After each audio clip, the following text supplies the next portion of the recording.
edition, a special conversation with Mr. Clark. We're live on YouTube, we're live on Facebook, we're live here on Instagram, we're live on StreamYard. And this meeting and this live we're going for is for the Justice and Accountability March. Come jam with us. My special guest here is Kinsey, Samuel Kinsey. He's entrepreneur. He's working within the California Chamber of Black Commerce. He's working within the I Am SAC Foundation. He's working within a lot of movements. He got his own movement, his own thing he's doing. So I want to let Sam introduce himself, tell the people who you are and where we can find you if we want to follow you or get connected with you. Of course, of course. So pleasure, man. I'm Sam Kinsey, born and raised in the Sacramento community.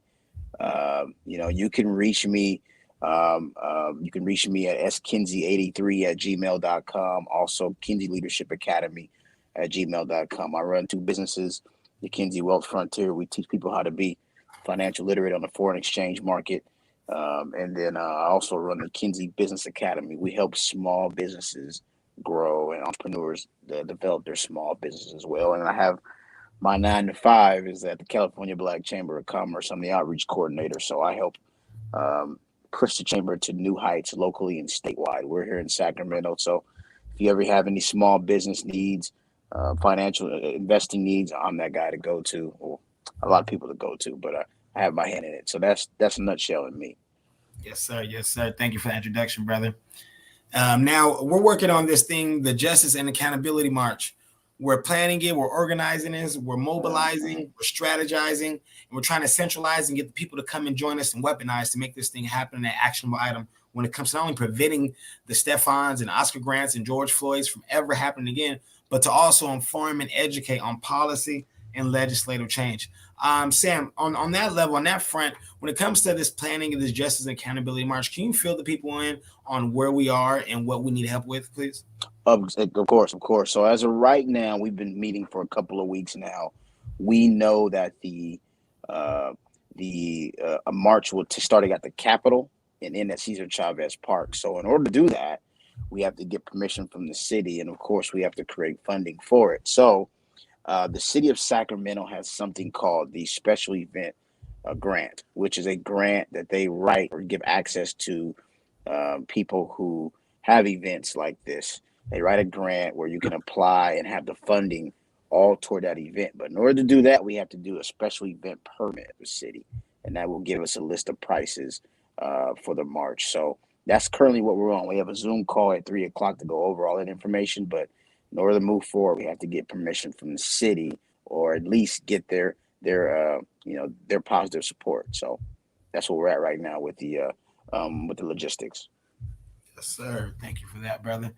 And then we also have Uncle Bobby helping us with that as well. Uncle Bobby is the uncle of Oscar Grant, who was killed at the Fruitvale BART station in Oakland.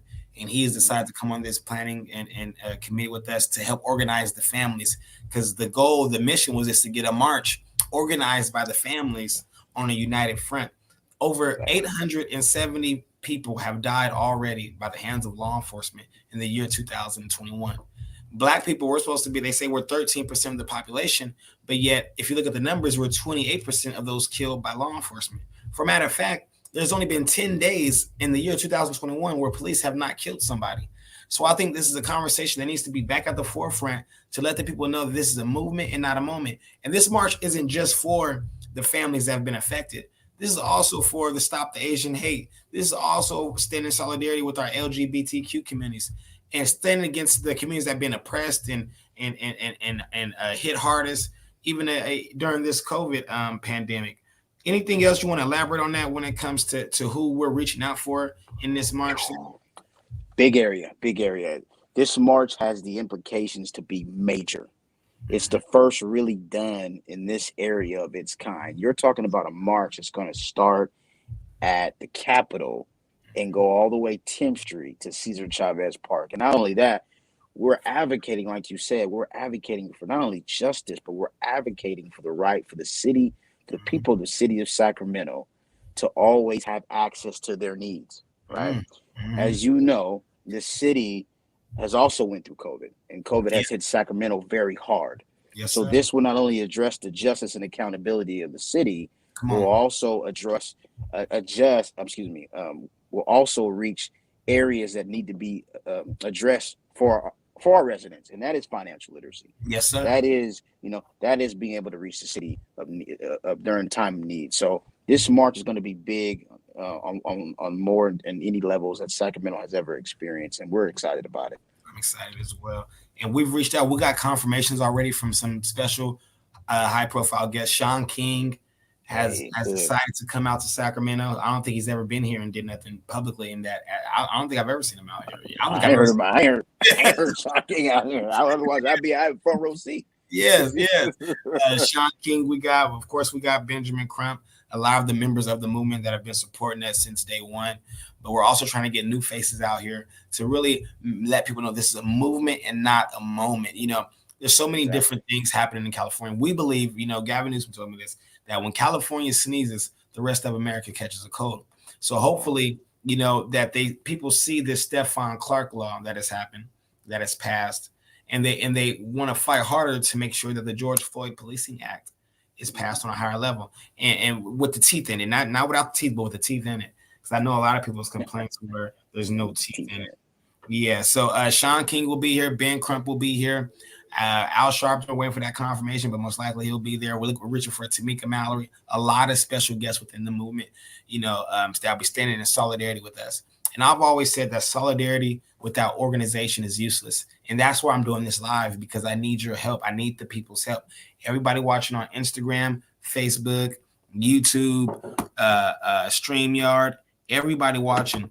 I'm not just on here coming to you, asking you to come to the march. No, I'm here asking you to be a part of the march. Help us plan the march. Help us with the logistics. Help us with the entertainment. Help us with the volunteers. Be a part of the movement and not the moment. Because that way, you're not doing only community service when the court mandates you to. You're out here really doing something out of love, out the heart. It's like I went to a church one time, and people and the pastor was saying, "Don't give me offering if you're giving it with hate and you know what I mean. Like if you're not giving it with love, I don't even want your money. You know what I mean."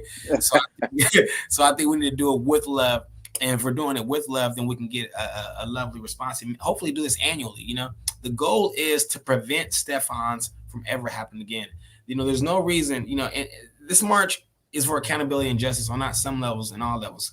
We have a homeless issue here in California. We have, we need some type of accountability on that issue. There's no reason we are the 6th largest economy in the world, and our homeless is the way it is. And even the rising rents here in Sacramento is just, we're one of the most highest rising cities and states when it comes to the most unaffordable housing. The most. Here's my thing, Clark, on this real quick, if you don't mind. Yes, sir. Please.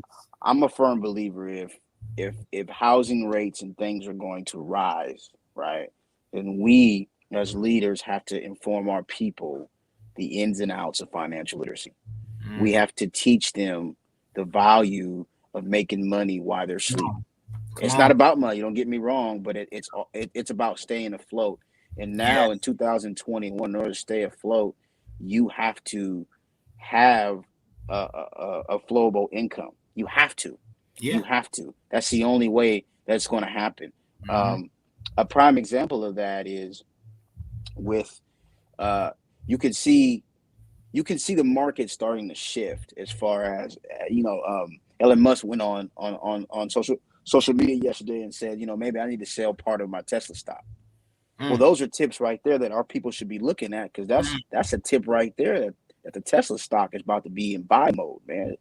It's going to drop so quickly if that ever happens, right? So our people need to be taught to look at those things to grow financial literacy for them, so we don't have to lose another person to homelessness. Now, I'm not saying all homeless people have been down that road where they don't understand financial literacy, right? They all have their own situations, but that's a dent of the problem. Mm-hmm. Right? Yes, sir. And I think that's right on point. Everything you said is hit right on the nose. Because we could talk about reparations and all that, but once you get the reparations, if you don't have the financial literacy, it's gonna be gone. It's gonna be gone. Yeah, and I heard Bill Gates say this to prove your point even more. To further on, he said, they asked him why wouldn't he give like $1 million to every human or something like that, and he said because if I gave it to them, they'll spend it all. They'll waste it. They'll go broke. And I looked at this pandemic, and I've seen how we've gotten those EDD checks, and people have gotten those stimulus checks and whatnot. Wow. And I see major investments have not been made in our community. Housing has not been solved in our community. We don't have enough adequate financial literacy classes in our community. We don't have enough adequate culturally competent therapists in our community. We don't have our own adequate restoration teams in our community, our cleanup street teams in our communities. We don't have our own adequate de-escalation tactical teams in our community, so that when we don't trust the law enforcement, we have somebody else to call. I want to ask you something, because a lot of people are getting back into the homeschool thing, Mr. Kinsey, and there's and in Sacramento alone, I don't know if you read the NAACP report, but Sacramento and Elk Grove School District suspends more Black kids than any other school in the nation. And that's sickening. Do you think that the fight against accountability and justice in the schools should be at the forefront of this march as well? And how important is that when it comes to fighting for accountability within the school system? I agree. Because kids being suspended for defiance and things like that, I understand, but can you just talk about that just a little bit, please? Yeah, of course. So recently I had some time to work with Dr. Raja, Kadira Raja, who is now, I forgot what he's a principal. I forgot what school in Twin Rivers. And he had a program that I thought was brilliant. And that program, what it did was it put 6 to 7 mentors on one campus, right? 6 to 7 mentors on one campus. These mentors have a wide variety of background, right? All of them been through different things, different places. But what it did was it allowed the students to relate to these mentors. So what we realized after 6 months of the program, the suspension rate dropped 20%. It dropped 20% because our kids that look like us and more, our minority children who are getting suspended, were able to connect with somebody that looks like them, sounds like them, and acts like them in a sense, right? And so I realized going through that, man, what a perfect situation to have at every school if possible. There's so many nonprofits out that help children and young students, even college students, with this problem, right? And so I believe that this should be at the forefront of the march, just because the children are the future, right? Yes. And if we plant that seed in them now, it will grow and it will blossom. My grandma used to always say, seeds can be planted wrong or right. If they're planted right, man, you're gonna have a beautiful flower. But if they planted wrong, oh Lord have mercy, you're gonna have to restart the infrastructure, right? The infrastructure is key. So I agree. It should be at the part of the conversation, and we should have more programs like that can be able to help students hands-on with who they are as students. I love that quote from your grandmother. And with that being said, I think if anybody volunteers to watch, I just heard a few people on Instagram just said we're going to reach out to me and DM me. We might need your help to reach out to the schools to make the schools part of the forefront of this. We were talking about bringing the Grant High School drumline and reaching out to a lot of other schools as well. But I think the schools, I went to, I want to say, because I fought for so many families, but there's a family I fought for, the family of Stephen Taylor's. And you remember the Walmart situation where I remember the Walmart situation. I went to go fight for that family. Remember, he bought a bat in there and they ended up killing him. And he had mental health issues. But I went to go fight for that family, Stephen Taylor's family. When I went out there through his death, the local high school started something there called the Social Justice Academy, Justice Academy. And I think, not only do we need critical race theory implemented in our schools throughout our nation, but we also need social justice academies, not just Black student unions and Latino student unions, because I think, like, when it comes to the undeserved, underrepresented, at-risk, high-risk communities, it's not just Black people. It's brown people. It's white people. It's Asians. It's Hmongs. And then once we separate us by color, now we don't even have the whole conversation that we need to be having when it comes, as it pertains to the undeserved, underrepresented, at-risk, and high-risk communities.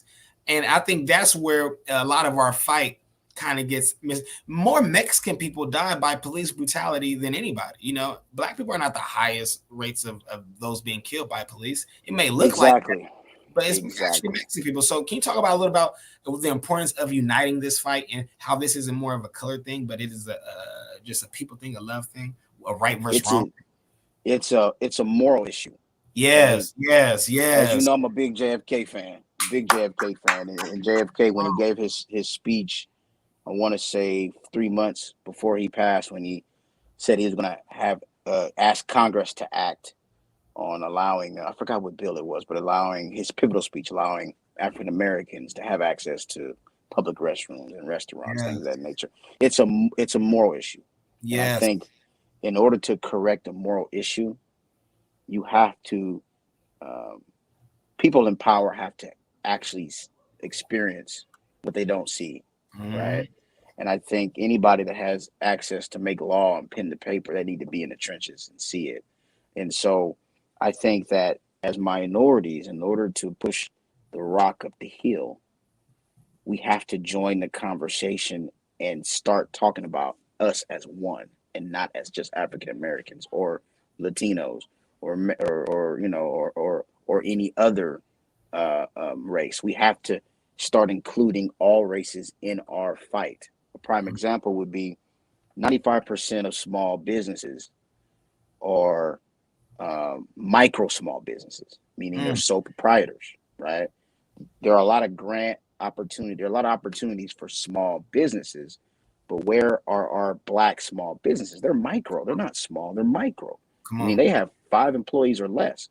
If we're going to fight for that, we can't advocate just for African American micro business. We got to advocate for all micro businesses. Let's go. So that's an example that's equivalent to this. If we're going to advocate for the rights of African Americans, Latinos, and all minorities, we got to do it for everybody in order for all of us.